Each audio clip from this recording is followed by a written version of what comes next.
journey to one of the shadow government of the United States deep underground bases. Here they store the alien technology they possess. They also perform horrible experiments on the American population in cooperation with the illegal reptilians. The reptilians come from 6-dimensional space and have been on Earth for a very long time. After the war with the Galactic Federation of Reptilians were matched underground, then they waited and plotted to take over the world.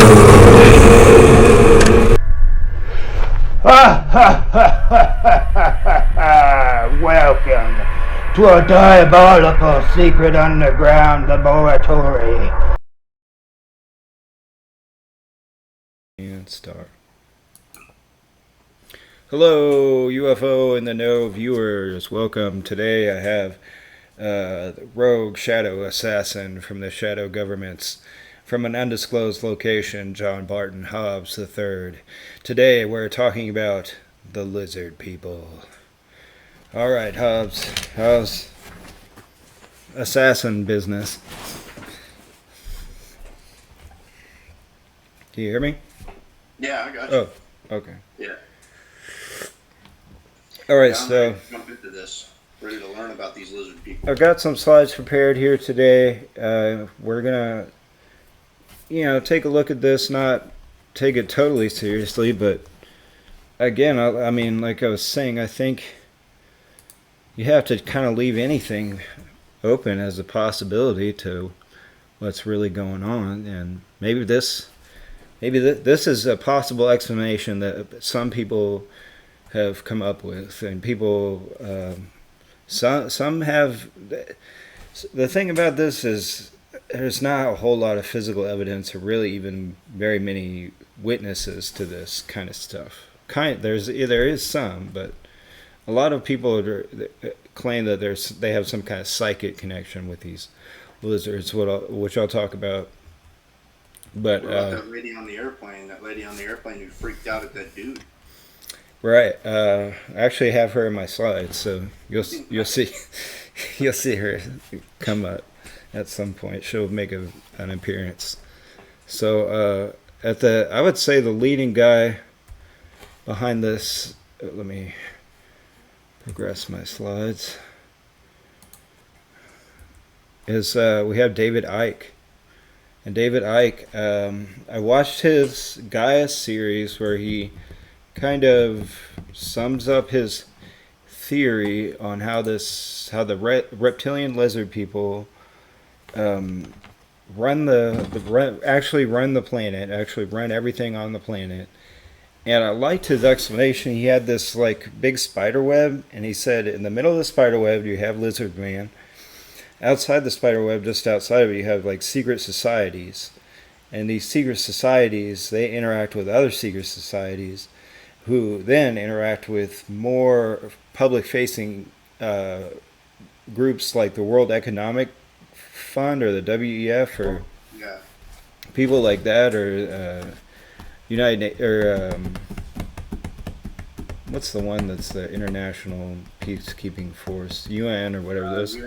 Yeah, whatever those guys are, that's how they're basically carrying out their plans. And one of the things he said was that NATO actually did provoke Russia by placing all these troops like along their borders, and they were there because America secretly does want that war. And they have like this plan on all the countries that they're going to go to war with, and like Iraq, Iran, I think Palestine was one of them, and then there was a few more Middle Eastern countries, and then they said next they want World War III after that, after they get. It fully exists just to fight Russia, like it's a Cold War era treaty organization, I went over there with NATO one time and did operations in the Baltic, with like 14 different partner nations. We were only a couple hundred miles really from St. Petersburg. We weren't very far, so Yeah. we get up on their doorstep as much as they get up on our doorstep. Well, apparently they or somebody can act through them to carry out the agenda for the New World Order. That's what they're trying to do. Is carry out the New World Order, which will be one world government, which sounds great, and it sounds like if we're going to be a spacefaring race, maybe that's something we should consider. But he said at the top of this one world government is going to be Lizard Man, and Lizard Man is going to want you to install a chip in your brain that is basically. Have you ever heard that? I think maybe Musk says this, but I've read I've read a book about it, about the technological singularity, where basically technology is going to be smarter than us, and we're not going to be able to understand it anymore. It's going to develop too fast for us. Like the AIs are just going to be so smart. They're going to be way smarter than us, and then they're going to make us a smarter next gen and next gen, and pretty soon we're not even going to know. But they said the solution to that is to install the AI in your brain, so you can say you have, I want to go to the movies today or something. You could look it up in your brain, oh yeah, okay, I know, or everything. What they're showing, yeah. Yeah, and then the AI could make better decisions for you. So maybe if you're Pretty sure drunk, he's already got a guy on Neuralink. He's already got the Neuralink installed on himself, and I mean, it makes sense because if you think about it, when we were kids, when I was a kid, I'm talking about 13 or so, I could work on any kind of computer there was. I could do anything there was to them. They were simple. I could do basic programming. get out of here, Gigi boy. With the basic programming language, I could work on that stuff. Nowadays, I can't do that, and it feels like it takes. You go talk to one computer technician, and he can't do some of the stuff that some other computer technician does. They have no idea what they're doing. Like what each other are working on. Yeah. So it ends up taking 10 minds to work on something that would have ordinarily took 2 or 3. And it just branches out from there. So I can see that. Yeah, it's like the modern computer is so complex. There's no one person that knows every inch of hardware specs and code in the whole thing. No way. Yeah, in the 90s, it wouldn't have been a problem. No, yeah, it's doable then. Yeah. Yeah. But the problem, I want to say one of the problems with David Icke is he has no first-hand witness of these things, as far as I know. He mostly claims he gets his knowledge from some sort of supernatural being that he has contact with, that nobody else has contact with, so nobody can verify if this is true. But he's come up with this pretty elaborate story about how the lizard people control the earth. And it just makes me feel like he's at least on to something about this secret society of control, or however it works. But I don't think it's our it's our front-facing political system is not what runs everything. There's something behind it that takes priority. But I can move on from him. There's a lot of problems with him, and a lot of, but I think some of it makes sense, of what he's saying. He has said before. So one of his first interviews about his conspiracy theories, he came out on this British TV show, and they asked him. He said, "Do you think you're Jesus Christ because he's delivering us knowledge to escape from the reptilians' fake universe or whatever?" Another thing he says is that part of our universe is like a hologram, and some of the stuff that you interact with is not real. It's just kind of there to control you, kind of like the Matrix or something. He calls it the Matrix too. And anyway, they asked him, they said, "Do you think you're Jesus?" And he said, "Yes, I do." And it was just like kind of bizarre. And it's just very awkward, and it's just like there's something about that. Like he thought he was like the next, gonna be the next Messiah or something. It was a little strange. So there's a lot of problems with this guy. So I don't take everything he says without a grain of salt. But I think it's an interesting story nonetheless. Whatever he has come up with, whoever by interacting with a supernatural being that tells him this stuff. But I'll move on to the next guy, which I should have got some good footage of him now that I think about it, but let me progress my slide. I have a picture. We got Phil Schneider, Oh yeah, I remember this guy. and I think you've heard Yeah. his story. Didn't he kill himself? He said if if he was ever found and it looked like suicide, he would not commit suicide. That if it looks like he killed himself, he was likely killed by the government spooks or whatever. And I read somewhere too that they found him dead with like rubber tubing wrapped around his neck, like to choke him to death. I mean, I guess somebody could do that to themselves, but it sounds like somebody else would have to do that to you. But I don't know. That's all just kind of, bits of knowledge I pick up online. It's not. I'm not saying it's solid concrete evidence that that's what happened, but suspicious for sure. He did publicly say if he was found to have committed suicide, he didn't, and that would have been. I mean, that's an epic way to do it. Like, I'm not condoning suicide at all. Uh-huh.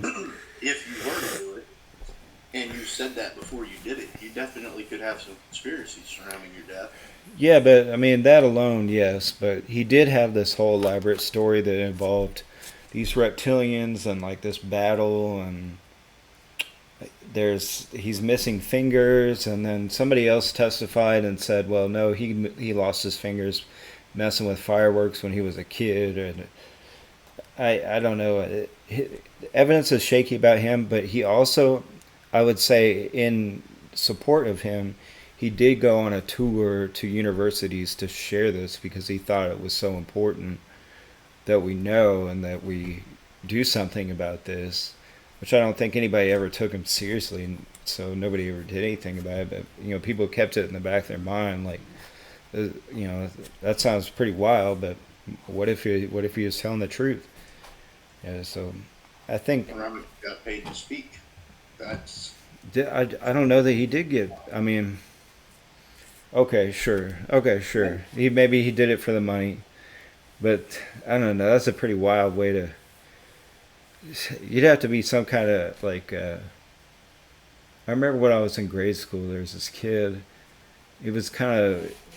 I don't know. He was just kind of a smelly kid. People didn't really like him, and he would always come up with these lies to like get people to make himself sound cool.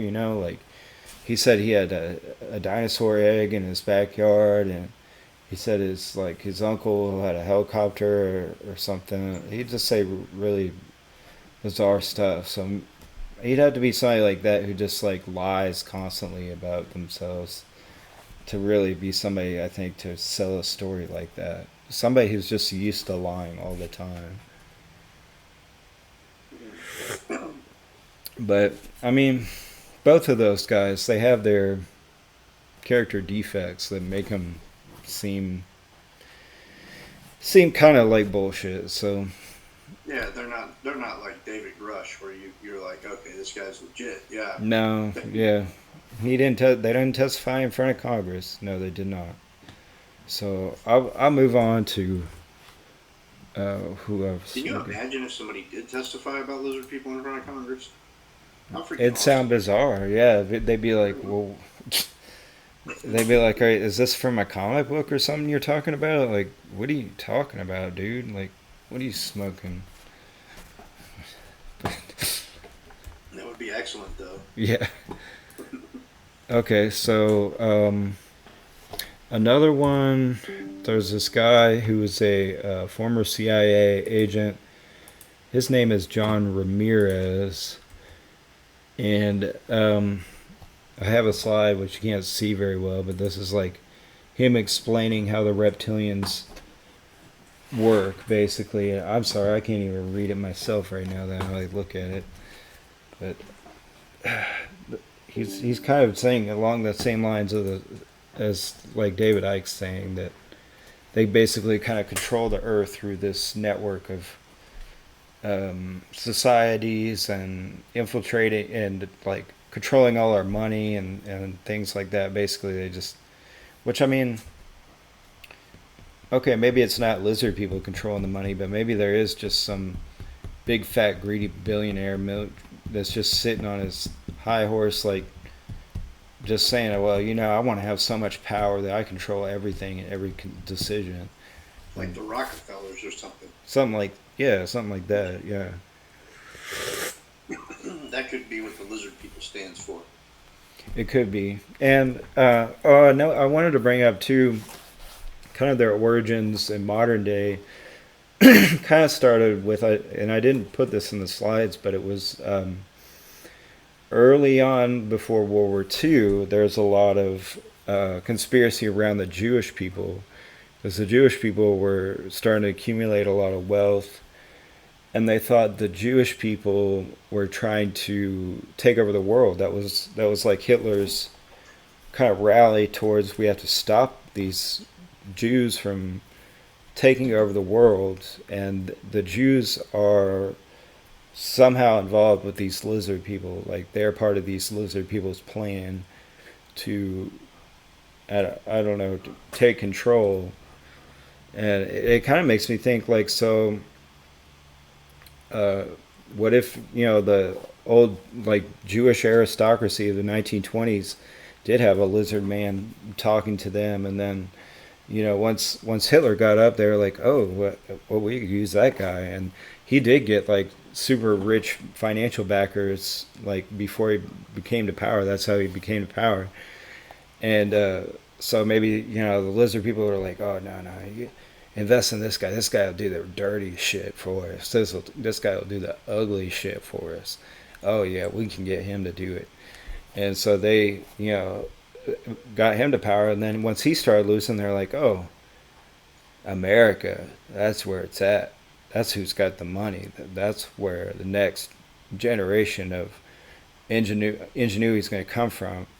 And so they kind of took control of America. Like, there's kind of some mythology surrounding that with Operation Paperclip, saying, well, we just took these Nazis and took their whole way of thinking and put them in charge of things. And but that aside, John Ramirez is he's an ex-CIA guy, and he says kind of something along the same lines as Lizard Man earlier, David Icke. He says something similar to all of them, Phil Schneider too. It's all kind of a similar story about them being involved with our power structures in the world and controlling it somehow. And I'll go into some other ones. There's this guy named Vasamazulo Credo Mutwa, and that is a African, I don't know, tribal religious shaman that is kind of a guide to David Icke. He's like a spiritual guide to David Icke. So I guess they get together, go out to the African wilderness and smoke DMT and talk to the lizard people or whatever they do together. But he kind of tells him the story of this, where he gets some of this mythology from. And so, yeah, I think that makes it somewhat less credible. I mean, I don't know. It's that offensive to say that just because it came from some African shaman guy, that's not really great evidence to stand on. But I can't dismiss people right off the bat. So maybe I can't dismiss that he's wrong. And then the next whistleblowers that I have. So a lot of the people who claim to be involved with the reptilians, like, do it via psychically and like. Uh, this is gonna sound strange. I know it sounds strange, but these people claim to have like psychic connections with the lizard people. One of these is that I got from Reddit was Anthony of Canadian Awareness. He basically just has a YouTube channel where he channels the lizard people, and basically it kind of looks like this. He's just kind of like, Anu says, you must go with wisdom or something, kind of something along the lines of that, I think. And then he has like a course online, I believe, where you can pay him like $50 or $100 to teach you how to summon Lizard Man. Okay, so. You know what? If any UFO in the know watcher wants to pay for me to take that course, I will do it, and I will let you know if I speak to a lizard. Okay. All right. If somebody really offers to do it, I'll send you the link, and you do it, and you tell me how to do it too, and I'll try to do it. Exactly. So we'll get some lizard people. Maybe they'll talk to us next time on the podcast. Okay. So let me progress through my slides. All right.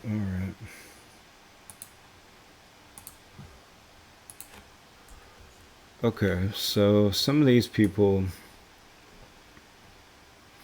Okay, so what these whistleblowers, James Bartley.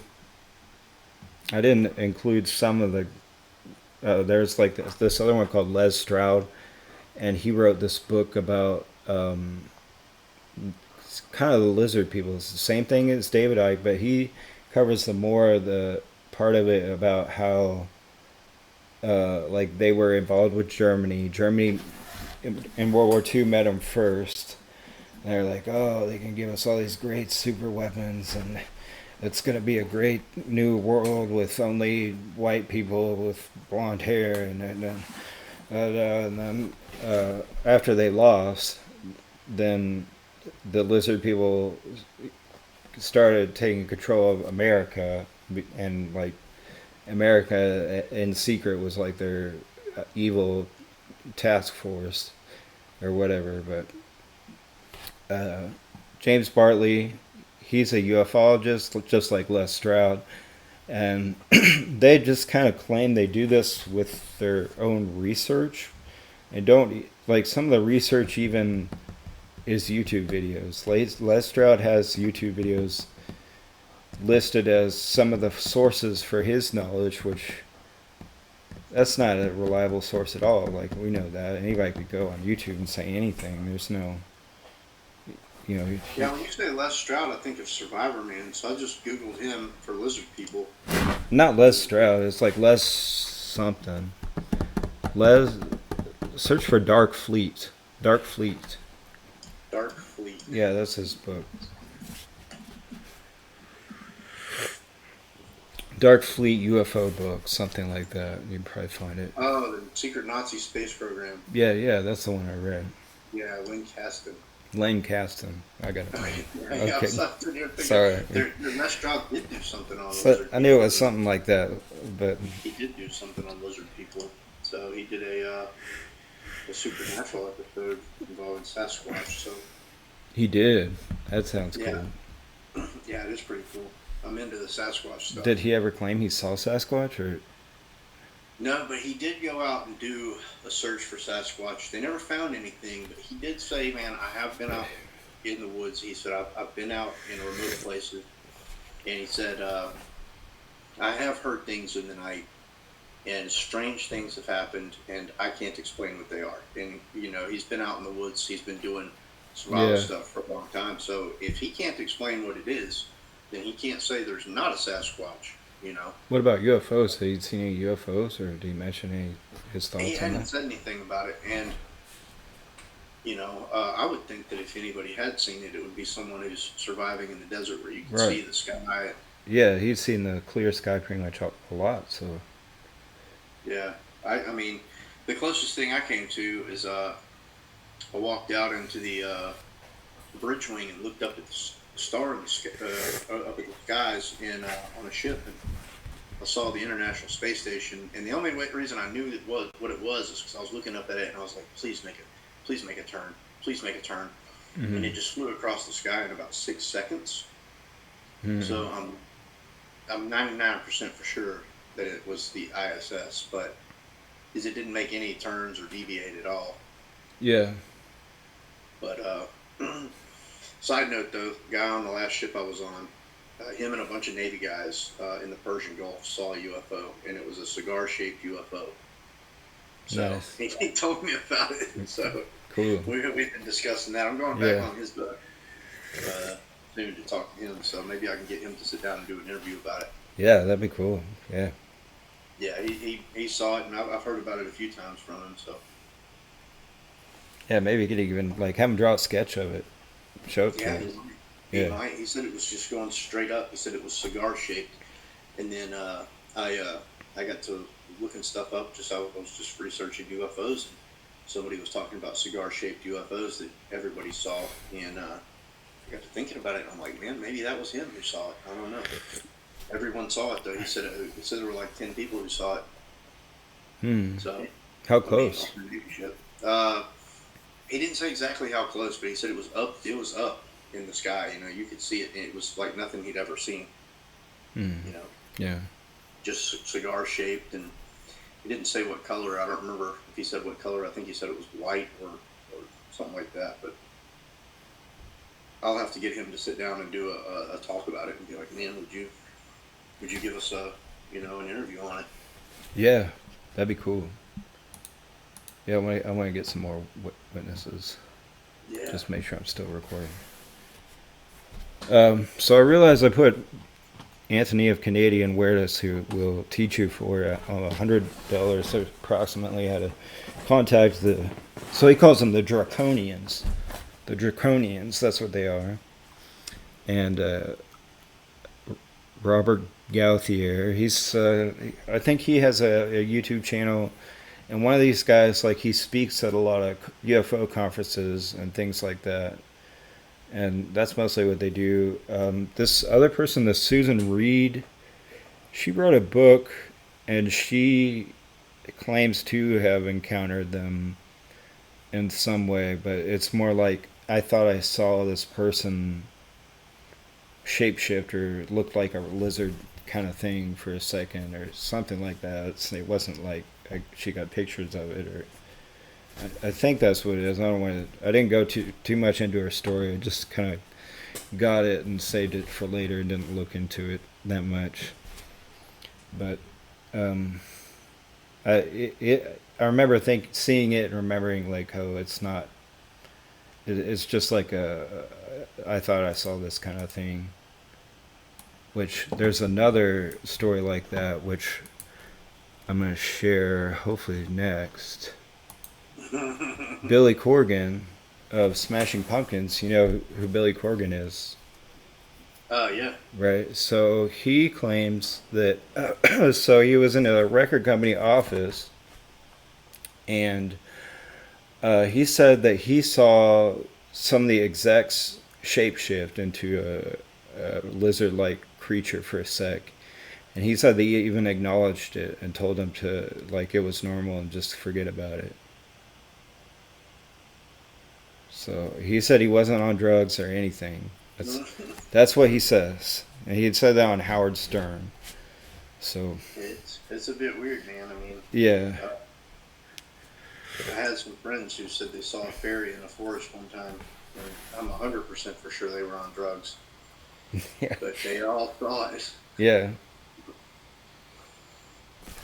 Okay, but I mean, I'm curious. I would like to, if I ever met somebody who said that they genuinely saw it, and I could see, you could see that they genuinely believe it. You know, it it helps do away with some of the skepticism that you have, you know. Yeah, I feel like all these people, they're just kind of little drops of credibility in the pool of, let's think about reptilians. And like some of the drops are maybe a little bit bigger, like some have a little bit more elaborate stories, a little more credible, but they're all kind of more so just hearsay and very little actual seeing them, very no any actual evidence at all. And so the credibility pool isn't huge for this, but it's I feel like at the top of the pool of what we need to think about UFO stuff is just that there is a UFOs and there is some kind of secret program to hide them. But I feel like there's this huge unknown about, well, how did you hide it? How did you hide it for so long? Uh, something that big. There has to be some sort of infrastructure in place to ensure that we don't find out. Like there's got to be something built into our system that makes us not be able to learn what's really going on. And so you have to consider, like, well, it could be anything. Maybe it's as innocent as they just found a few of them, and maybe it's as sinister as Lizard Man is sitting in his castle right now, like laughing at us because we're over here like having to work for a living and actually whatever, not being rich or whatever, controlling the world for us. Yeah, I kind of look at it like that too, and the way that I think about it is that is one of the biggest things that it draws you to more skepticism, is that if something that big can be hidden for that long, like I think it'd be easier, honestly, to hide there being lizards running the world than UFOs existing. I think it would be honestly easier because you would want to hide that more. Like, I think the majority of Americans, although they probably don't care, do believe that UFOs are real, or that we're not alone in the galaxy, or in the universe, at least at a minimum. Yeah. But it's very difficult to get people to believe in lizards. I personally, for one, don't. But like you say, I'm not going to sit here and discredit somebody who, if they genuinely believe they saw what they saw, it's going to put doubt in my mind. Yeah, you have to at least consider why do they believe that? Where did they get that idea from? Well, they saw something. Something happened. Or if they saw something. Yeah, what did they see? Maybe they mistook something else, but it's definitely worth considering. And I think there's enough people to at least start noodling down the reptilian lizard man rabbit hole and saying, well, where did this come from, and how deep does this go? And I don't know. When you connect it with all this, here's an interesting piece of evidence.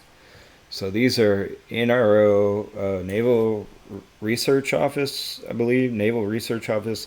It's one of those super secret organizations that it existed for like 40 years. Nobody knew about it, and they finally spilled the beans that they have this kind of secretive space organization.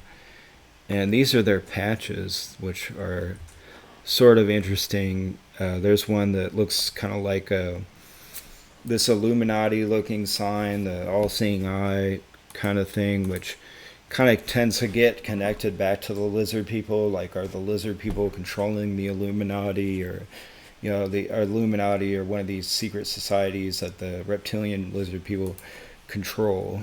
The National Reconnaissance Office. National Reconnaissance Office, thank you. Yeah. Okay, here we have one with snakes gripping the earth. Okay, it says never before, never again, and I don't know what they're talking about. What are they referring to? Never before. What's never going to happen again or before? I don't know. Here's one where we have a giant dragon with American. This is just starting to get more suspicious. I feel like as you start looking at these, you're like, wait a minute, what is that about? And Yeah, then it does kind of make you wonder, what's going on here. I mean, yeah, it's what? got to be a theme. Here we got another one, another dragon. So this NRO, they really like dragons. They really like Illuminati symbology. So it just makes them seem even more I, suspicious. I get the all-seeing eye because it is the National Reconnaissance Office. So the NROL Makes is sense, yeah. for the launch You want to cover. be like the all-seeing eye. Maybe they have a spy satellite that sees everything, The basically. number, I believe, refers to the satellite. So NROL 32. So Right. National Reconnaissance Office 32, launch. yeah, 32nd Yeah, mission. Yeah. yeah. Um, So yeah, it's weird these are though. some I came across. Well, I think I found these on Reddit on a Reddit post. I didn't look at all the NRO patches. These are just some interesting ones that that came up. Um, That's a lot of them, though. I mean, that's it's four. enough to make you think. Yeah. Okay, next. So yeah, I want to just kind of get into the uh, meat and potatoes of this, and that's all like surrounding this. I feel like it's in this big pool with this Illuminati stuff and secret society stuff and New World Order stuff, and uh, also mixed in there is like some like uh, part of the story is that they have been altering our DNA and they may have even created us. Like that's part of the Babylonians' myth, supposedly, that they like merged their DNA with some primate-like creatures and made us, and we're just kind of,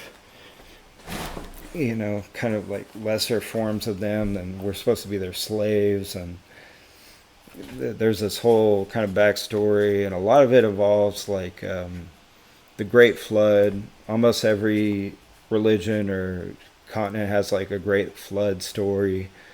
So a lot of them involve that, and like Atlantis, and like saying that Atlantis was the intelligent humans, like utopia, and the lizard people didn't like that we had that, so they destroyed it. And like they said that like it kind of ties in with the Bible, where like the Bible, they said early on that people lived for hundreds of years, and things like that, that the lizard people shortened our lives because they were pissed at us and they didn't want us to be really that smart, so they limited us in some way. um, shape shifting comes up a lot. So if these guys can shape shift, I, I guess it'd be very easy for them to hide if they can hide so easily. Well, there's actually something to that though, because and I don't just mean to bring the Bible into this, but it does say in there, that we're not going to live more than 100 years, and you genuinely don't see that very often. And if you listen to somebody like Billy Carson, which I'll listen to him. I Mm-hmm. think that the stuff that he says is interesting. Do I believe it? No. But do I think it's interesting? Sure.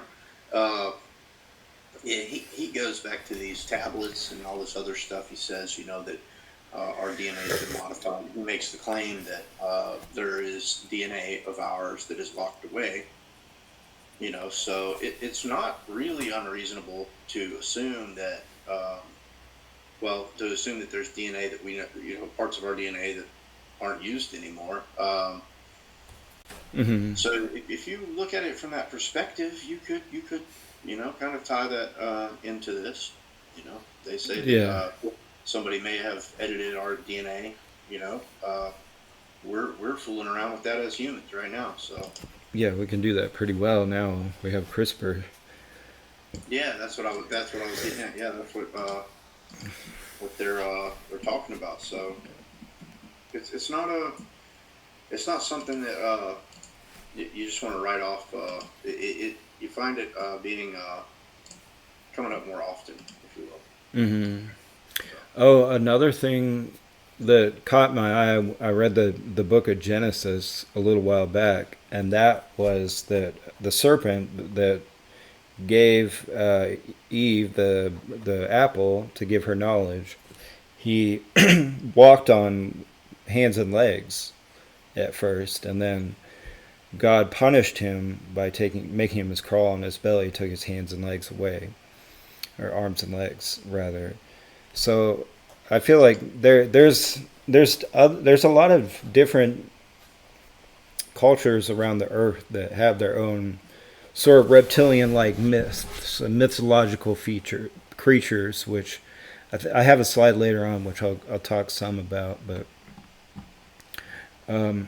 if you were to ask me where this all came from, I would say that's where it came from the ancient mythology. And then people, I don't know, maybe modern people like used it as a scapegoat. Maybe Hitler used it as a scapegoat to say, oh, look at these awful Jewish people. They're working with aliens to destroy us or something, or take over the earth.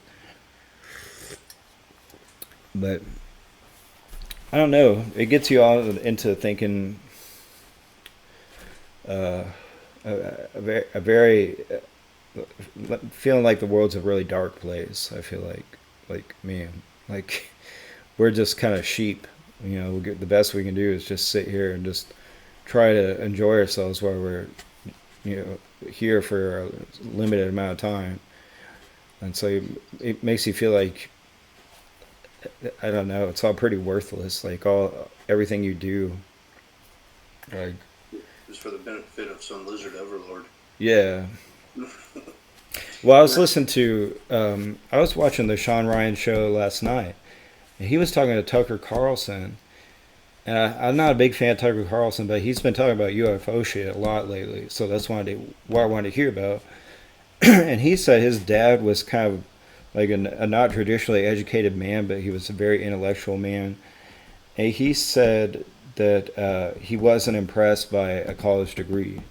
Like, it's just really this badge that lets you get to say, yeah, I'm smart, I have this degree. But I mean, do you know how many people cheated in college, like, that I knew of? A lot. There's a lot. Like, it is just kind of a piece of paper that just kind of sits on your wall, and you're like, look, see that paper? Being in college does not mean that you are intelligent. It gives you an opportunity to develop intelligence. It gives you an opportunity to put in some work and show people that you're willing to start something and finish it, and that you should, by the end of college, be able to study and do research and,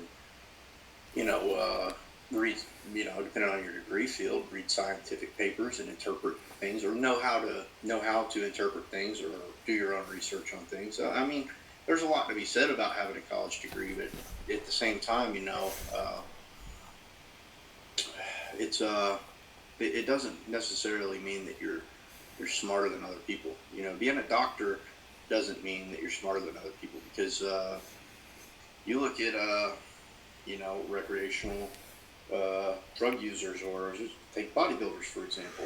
It's a good analogy.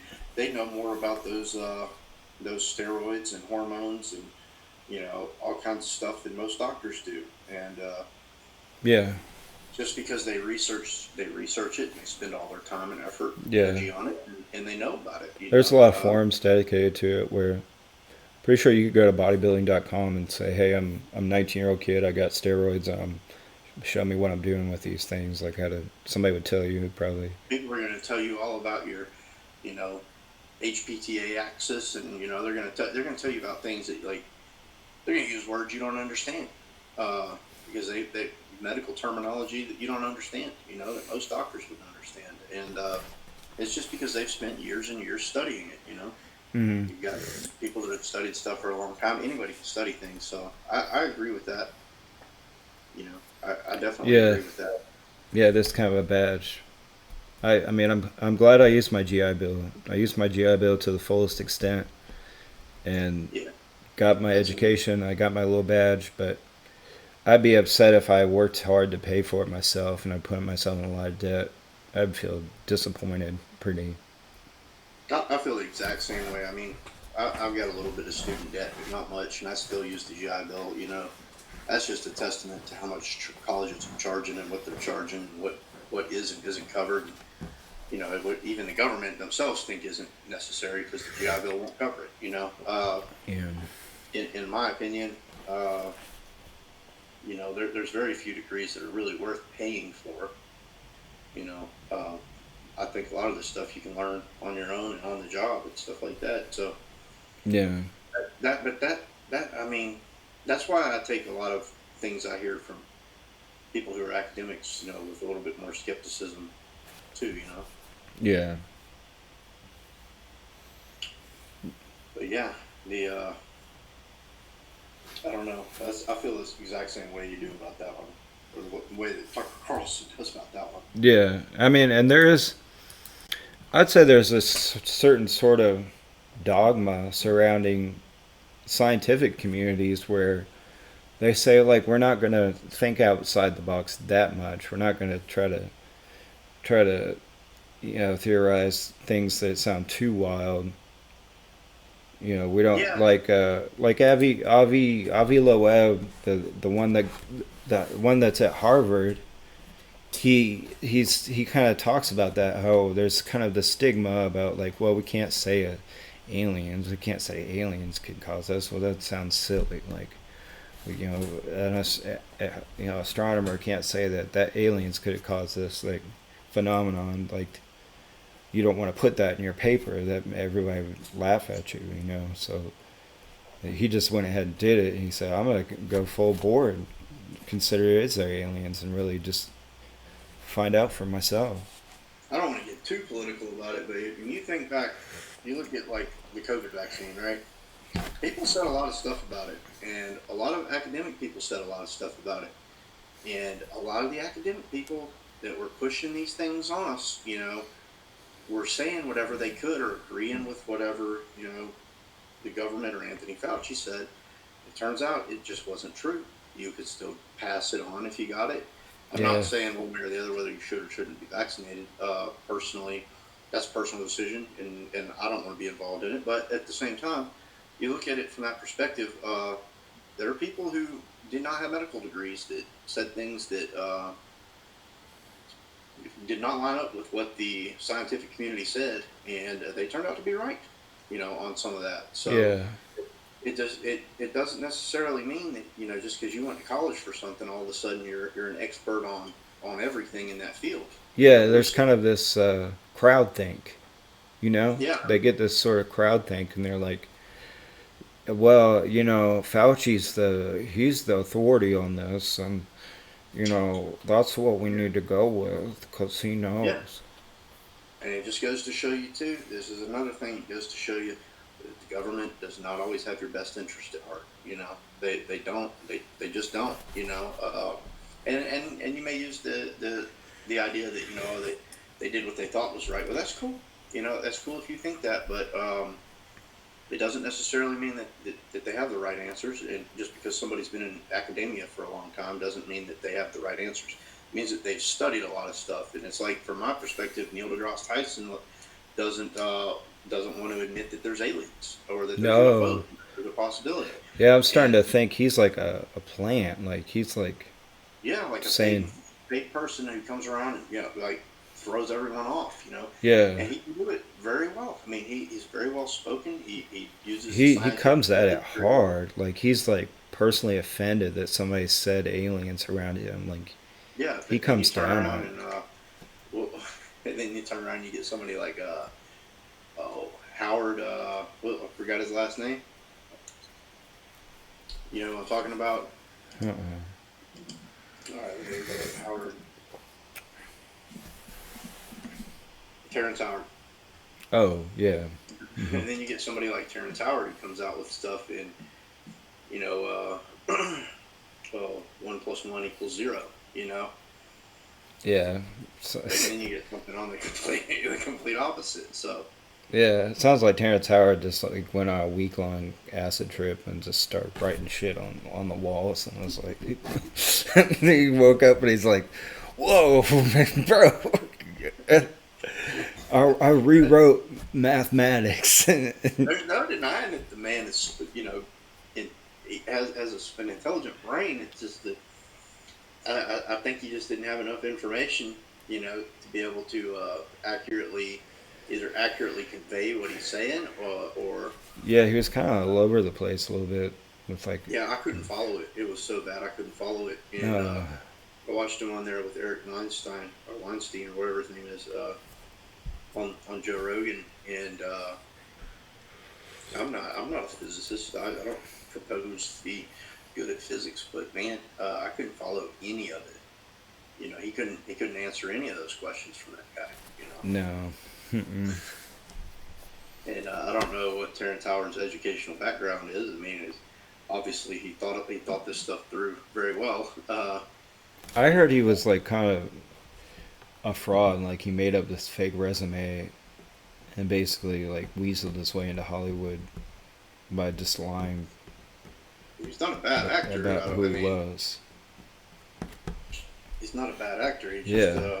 Maybe he just thought, well, if I'm gonna be an actor, I'll just act like I'm a hot shot big guy, and people will recognize that and hire me. He made it to an Iron Man movie, so Yeah. he did something right, Yeah, I don't know. Yeah.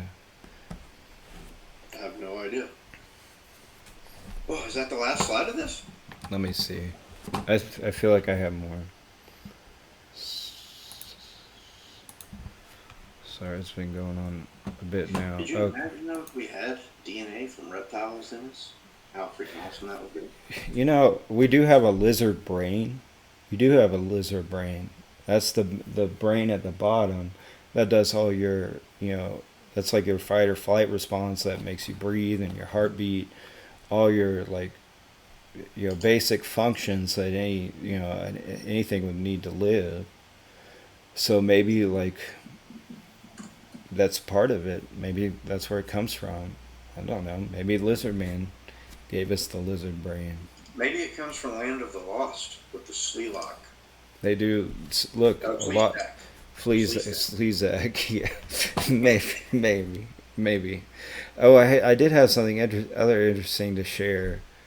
Another piece of evidence that didn't make it into my slides, but let me do my slides and then I'll pull that up. But it's an old LA Times article of the scientist who basically said he found the lair of the reptilians underneath Los Angeles. And these like underground caves led to these underground cities that had the reptilians living there. And this is in the LA Times in the 1930s, so for whatever that's worth. But let me move on through these slides because I think I have something else interesting to talk about. In anything that talks about underground cities. Okay. Like that stuff is very interesting to me. I want to go visit some of these places and just venture down there. I like that you said that because there was actually a place where they said the entrance to the cave was. I found an article where they mentioned, or I think it's in the original article where they mentioned where it is.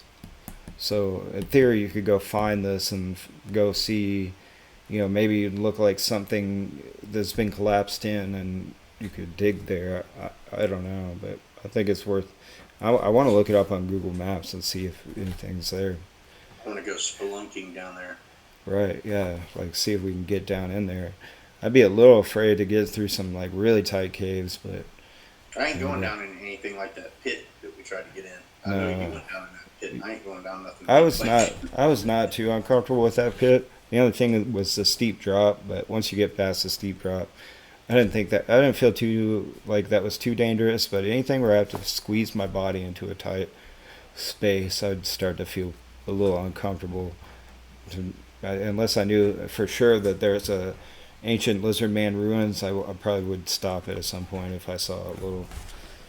I think with the way technology is nowadays, I've got one of those little snake lights that I used for cleaning out the laundry vent.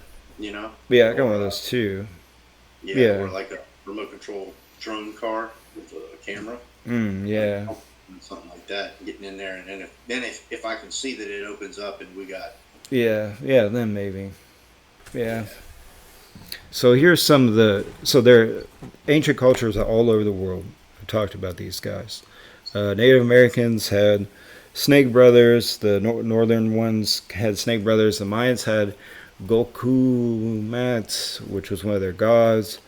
Indians had Naga. Japanese had Kaga, and all these creatures are in their like ancient lore. And I'm not sure. I didn't get into all the details of how what all these creatures do, but they interact with people in ancient society. I'll say some way, probably rules in some way too. In most cases, um, but I mean, I think that that's the origin. That's where it came from. These ancient myths. It came from an ancient myth. It's almost like saying Hercules is, coming to my house every night. And it is kind of an ancient myth. So, I think you saw this one. I never watched that episode, but Oh, you didn't. It's a good one. Yeah, I need to watch it. So Oh, I did see that one. they feed on your soul. So he starts to go. There's another piece of the story which I haven't even gotten into, which is basically this story that is in the Wi-Fi episode, where their reincarnation on Earth is some sort of mechanism created by these reptilians to basically keep you on Earth, and they want to keep you here in a state of misery, and they enjoy your misery. They like that's what it kind of like reminds me of, like demons and like hell, and stories of people they've been to hell and heard demons like laughing at all the pain that everybody's experiencing. Like maybe these are the demons, that are in the Bible, the same thing, pretty much, and that's what these people thought they saw. But it all ties into like this, I feel like, relationship with your soul, and they somehow control the flow of where your soul is supposed to go, and they have like a crystal that, I don't know, captures your soul and then puts it back on Earth somewhere. I'm not sure the details of how it works, but part of this myth is kind of like, this myth, I'll say, is like down the end of the hallway of rabbit holes of this lizard man myth, where they say when you die, and a lot of people say you see this light at the end of the tunnel, right? So they say that this light is the lizard man's reincarnation machine that's going to put you back on Earth. If you just turn around and go say, nah, I'm going to go this way, dude, you'll just go out into the universe, and you will join the universe's energy or whatever, like you're supposed to, I guess. So just keep that in mind.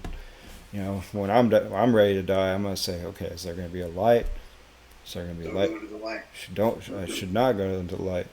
But maybe, I don't know. Maybe I do want to be reincarnated on Earth, because there's misery. Yeah, of course there's misery. Like nobody's life is perfect, but Yeah, but there's a chance you could be reincarnated as something like a grubworm or something like that, which would suck.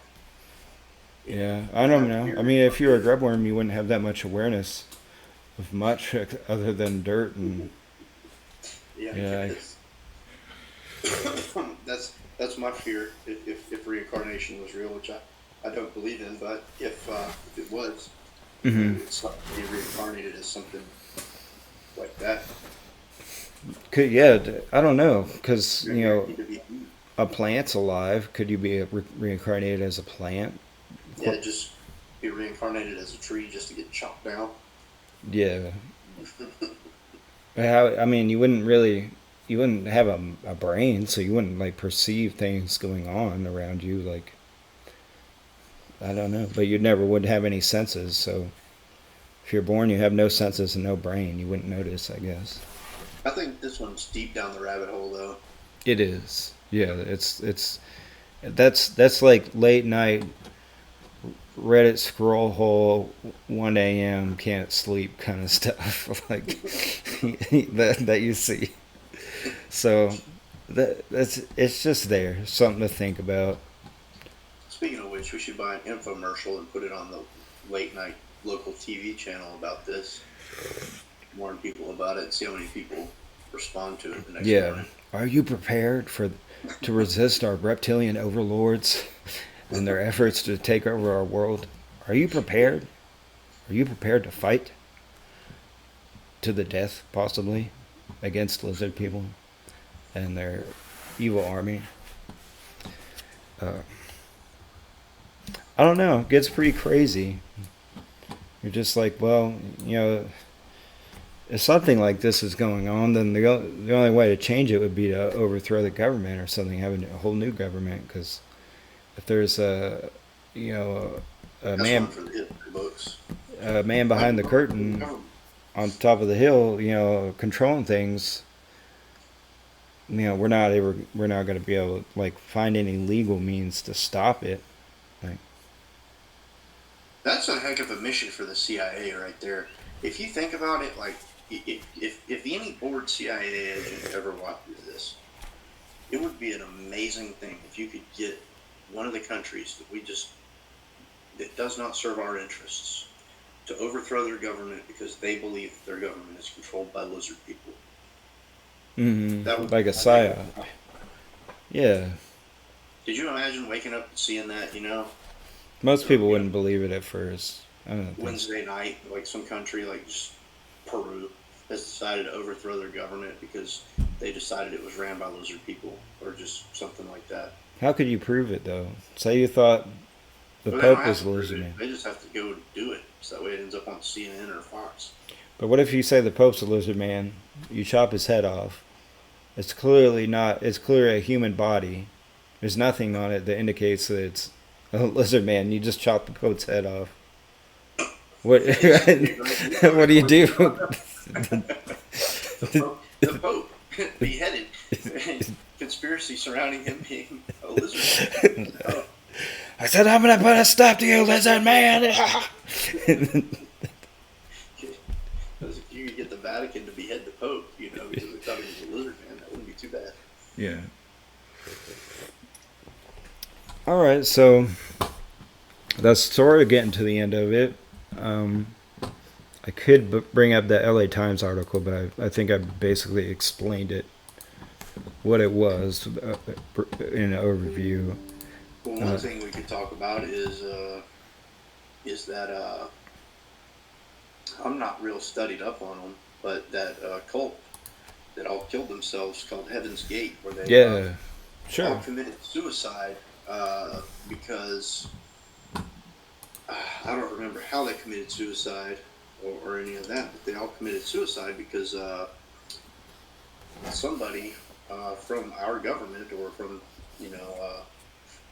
allegedly from Fort Meade remotely viewed a comet that was coming in and said it was followed by a ship full of lizard people. So it came. I didn't realize it came from that. Apparently, that's what the guy who was in charge of Project Stargate said on the Sean Ryan show. Whoa! I haven't seen the episode yet, so I don't think it's released quite yet. It's one That's that I'm crazy. looking forward to seeing, but it, apparently, that's a thing. That's the reason why they. And I remember hearing that somewhere before.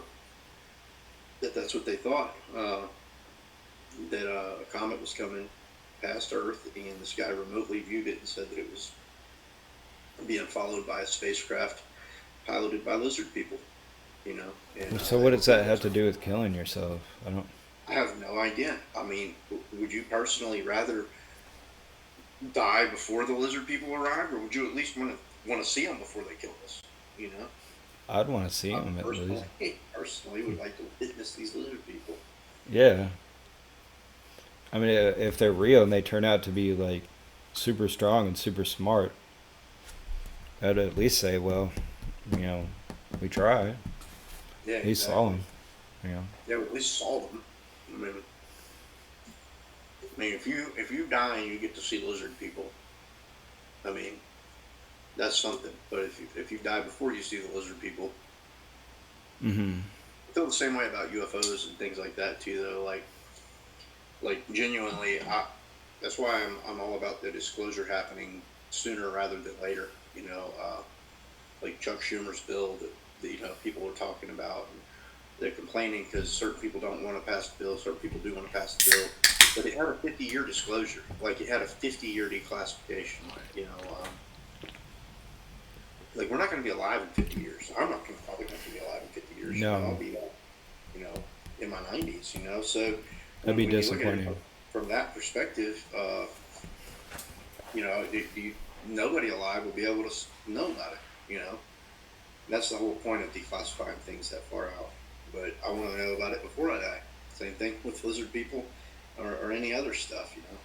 Yeah, that's really kicking the can down the road. That's punting the can down the road. Like, That's what they do every time they classify something. And in my perspective on it is that they do that because the people that were involved will no longer be in jeopardy. You know, they say it's for their protection, but I think it's also for their legal protection, so that they don't get charged with legal, you know, crimes or whatever. You know, like let's say that, and I think we may be of the same mind, thinking that, you know, Lockheed Martin has had access to UFO material, advanced aerospace vehicles. You know, so let's say that they have received this stuff, but, you know, Boeing hasn't, and Boeing has filed bankruptcy, and, you know, Northrop Grumman has filed bankruptcy before, but Lockheed hasn't filed bankruptcy.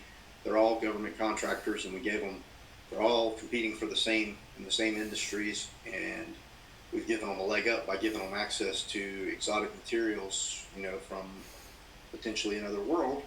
And that could be considered criminal because, you know, or somebody could be held accountable for having done that, and they don't want to be held accountable for it. So when they classify it, you know, 50 years out, then you know that none of these people are going to be around, you know, so they can't be held accountable. And that is frustrating, you know, because I don't think anybody individually wants to hold anybody accountable for it. We just want to know the truth, you know. yeah. I think large corporations would take advantage of that and sue for it. I think that we need to put some kind of legislation in place that prevents that, you know. Yeah, so Colonel Corso, the Day After Tomorrow book says, and this kind of comes from the lore, is that the tiny transistor that makes our computer and circuit boards all come from the UFO spacecraft. So say, and you know, take that for whatever you want. You know, you don't have to believe that, but just say, for example, like instead of however they did it that way, it would be like they would have some agency that decides, okay, we're just going to open source all these different technologies, and everybody has access to it. Everybody has the blueprints to make a free, well, maybe not some of it, like you couldn't make a free energy generator because maybe you could turn it into a bomb or something, but they would decide that, like, what's safe to release to the community and to who. But then when you get into the nitty gritty details where you decide, well, who gets to make the free energy reactor that could turn into 100 nuclear bombs or whatever they have, you know.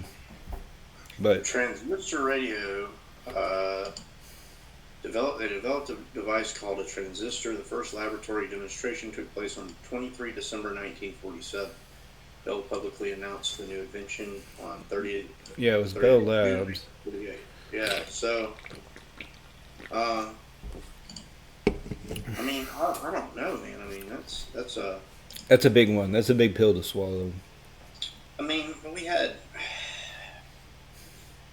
had other, like, I mean, our society was already advancing electronically. We had radars before then. We had radios before then. We had electricity well before then. You know, we were already flying in the skies. I mean, when you look at the progress of the progression of technology, I genuinely think that nothing that we have has been reverse engineered from a UFO.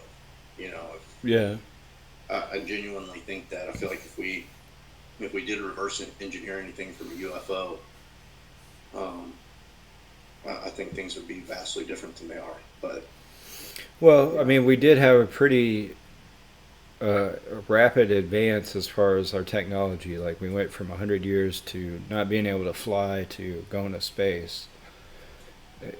or allegedly. Yeah, I mean, from about 1850 to 1950, you look at it from that perspective, or the 1860s to the 1960s, you're talking about landing on the moon. Yeah. Um, Now, all of that is true, but when I look at it from that perspective too, um, we learned how to fly. There's no reason that we wouldn't improve upon that. You know what I'm saying? But if you look at it from another perspective too, we had cars before we had, I believe we had internal combustion engines before 1900. You know what I'm saying? So Mm-hmm. steam engines in the 1800s. So it all kind of tracks to me. I think a lot of that, from my perspective at least, is that there's a lot of people out here who are not studied in technology, and they're not studied in mechanics and engineering and things like that. And I'm one of them. I don't know everything. I don't, act like I Mm-hmm. know everything in it. But when you look at, the progression of things, just because you don't understand something doesn't mean it came from a UFO. No. There are people who can't explain where all of this stuff comes from, and how they came up with it. And it's not just a backstory. I mean, it goes into literature and the way they teach it in colleges. So, like, if you went to college for a computer science degree, you're going to learn a lot about it, and you're going to learn about the origins of it. You're going to learn how all of it works, and Mm-hmm. it kind of makes sense to me. I don't think that LCD screens, and some people say, "Oh, look at the cell phone. All the cellular device. It's got a screen on it. It connects to the internet. It must come from a UFO." Just because you don't understand how they shrunk technology and fit it here Mm-hmm. doesn't mean that it came from an alien race. That's part of the lore too. Is that so? At Area 51, that they had touch screens like in the 90s. Like basically, they had touch screens in the 80s and 90s, and then they. Well, I know they had touch screens in the 90s because Disney World had touch screens in the 90s. Yeah. And DARPA they're usually about 20 years ahead of us, apparently. Yeah. When you have an organization that's clearly devoted toward advancing technology, they're going to make advances, and if you went to Disney World in the 90s, you could touch a TV screen and it would do things, Mm-hmm. I know that in the 90s I had a camcorder. I wanted one for Christmas. I had rich grandparents, and I got a camcorder that camcorded on small tapes, Mm-hmm. and I have it one had like a that too. pulled-out LCD screen. Yeah. That was in the 90s. I don't think it was even 2000 yet. I think it was around 2004 when I got mine. Yeah. I mean, that's still 20 years ago. Yeah. People act that's 20 years. People act like the invention of having things be small, is crazy. But everything that we make, we end up making it smaller. We make it Mm-hmm. smaller, more convenient, more compact. Headphones are another example. Speakers have went from being gigantic boom boxes to teeny little things you stick in your ear. You Mm-hmm. can't even see some of them. My mom has hearing aids. You can't even see them. Like, I just got them in there. Yeah. I mean, I'm sure they can make them even smaller. It just wouldn't be practical. Right. So, I mean, and from my perspective, it all of it tracks pretty well. All right. I think that's about all my slides. Let me just make sure I didn't. So I talked about the article from the LA Times about underground lizard people. Talked about the Wi-Fi's. I think I talked about everything. So I am going to send you a an image that you can use for your show too, because that's what I've been doing here a little bit. whoa, wacky, whoa. I created this on AI while we were sitting here talking, and I thought it was pretty cool. Okay. Well, what I would like to try is hop off our show. I'm going to discuss this. I mentioned it first. So, in Washington, D.C., where I live close to, I legally purchased some DMT. No, these people, these psychics, they say that they reach the lizard people through meditation or sometimes hallucinogenics. I'm going to try contact a lizard person. So I want to just put all our intention towards trying to make a lizard person appear themselves.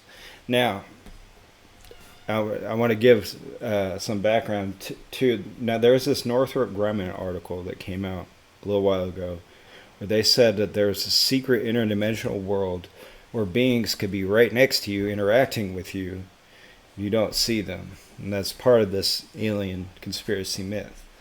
So, by taking a fat rip of DMT, I'm going to try to sense these beings that supposedly live with us next to us. So, I've got it ready to go. I'm just going to go ahead right now.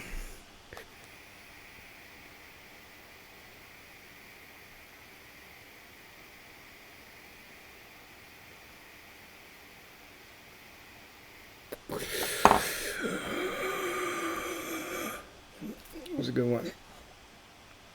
Yeah. It tastes strange. It tastes Tastes like scales. like almonds. Oh. Strange, yeah. Oh, wow. So I start to hear like a ringing in my ears.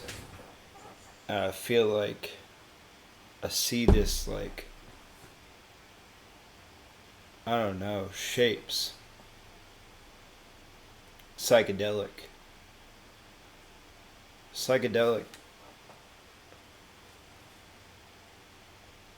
images. Like I hallucinate.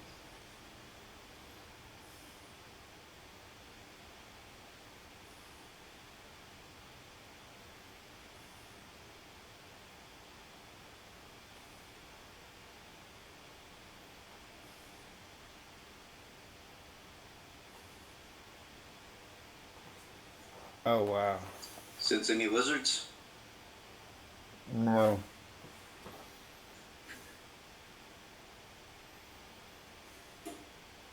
I hear a ringing in my ears, though. I see psychedelic stuff. But I feel a sense of peace, though. I feel peace, though. That's good. It feels good, though. I feel like, so I have fibromyalgia. That's why I have disability. And my body aches all the time. Every day, and it's very painful. It's very painful. I'm in pain like a lot of the time. And I feel like when I smoke the DMT, like I have to let the oxygenated blood, just like the fibromyalgia means my nervous system is like super on fight or flight all the time. And it's exhausting. And when you smoke the DMT, you have to like say, I surrender, and you feel like life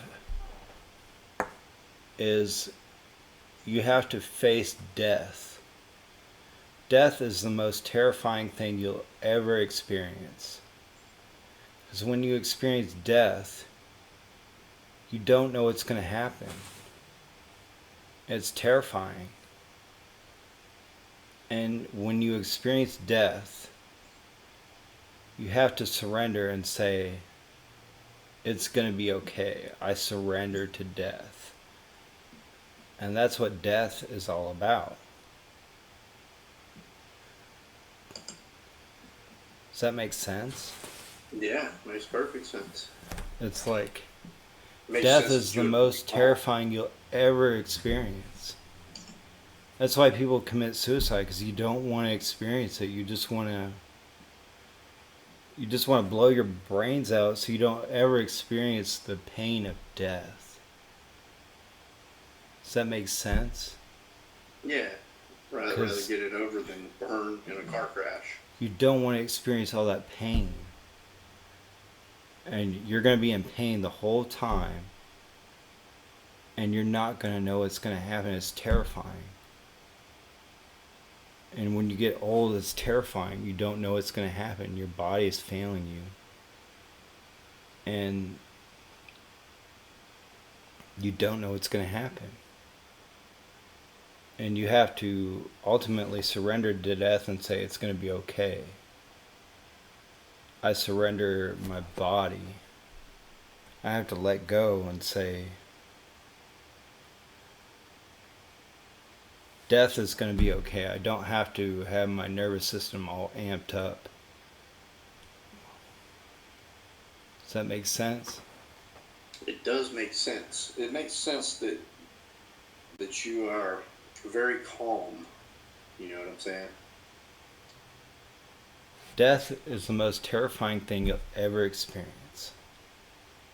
Does that make sense? Oh yeah, yeah, it makes sense. And you have to just trust. And trust it'll be okay, and you have to surrender to it. And that's why people like just want to get it over with. You don't want to feel that. You don't want to sit in your bed and think what's going to happen.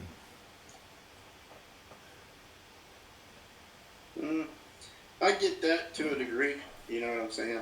But you got to remember also, this is important to remember, death is a natural part of life. Uh-huh. It is an absolute natural part of life, you know? So, realistically, unless you do something like I said, burn alive in a car crash or something like that, your body, and you'll notice when you see people who are dying, their body prepares them for death. Yeah. It does that naturally. It releases the DMT chemical. Yeah, it does everything. It does all of it. It does all of that. That's why they say people, quote, died in their sleep. They went to sleep before they died. Yeah. Their body prepared them for that. It's not a so unless you have a freak accident, you know, or something like that, even people with cancer and things like that, you know, it's unfortunate that people die, and it's a natural part of life that, you know, your body prepares you for it. So I could see how DMT would make you feel as relaxed and stuff as that. It doesn't mean you should smoke DMT and go die. No. I know that I'm talking about death and it's terrifying. Yeah. No, Yeah. I don't. You know, and the VA asked me, "Are you safe?" Or do you think about suicidal, homicidal thoughts? No, that's not what I'm getting at all. Yeah. No, I'm getting at that, like, once your life is over and your body has failed you, and you're just sitting there with nothing left except your thoughts. And then The way that I view it is that you have to accept that there's more. and yeah, you have to accept that there's more. There's more after that. And, I think it's very, very clear that there's more after that. And I believe what I believe. I'm a Christian, you know. I don't propose to be the greatest I believe Christian that too. ever, Yeah. but I certainly believe that there is life after death, or some people may even say there really is no death. Your body dies, but your spirit lives, you know. But that's what I believe. It's like you have an energy. Your soul is an energy that just exists and it joins the energy of the rest of the souls. And the whole point of life is to get to that point where you just accept and you have trust. Like, yeah, it's okay. You don't want to end it quickly. You want to feel that suffering. The suffering is what it's all about. It's just to take that suffering in and make it part of you and accept it with like a healingness. Yeah. And say it's okay. Well, sweet, man. Guess we're wrapping this one up, huh? Yeah, I don't think I have anything left to cover.